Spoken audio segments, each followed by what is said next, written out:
abajene namwe rero ntabazi ariko mutanyumva nayo buriya abajene b'abasongarere sinzi ukuntu tumeze.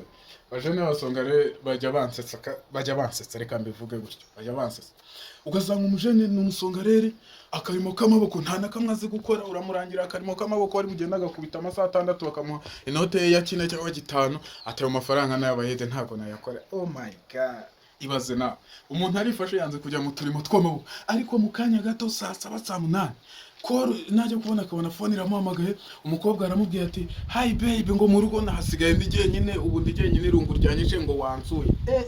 Umujama arava mu buriri yiruke izo mbaraga ukibaza izo mbaraga zimwirukanza ajya kure umukobwa so azikura. None ikintu giseke nukuntu usanga umuntu ari magara make ariko ugasanga igikobwa cy'ibiro nk'ijana nyine araterura agahumunye. Ese twibaza izo mbaraga muzikura izo turimo tw'amaboko mwarazibuze.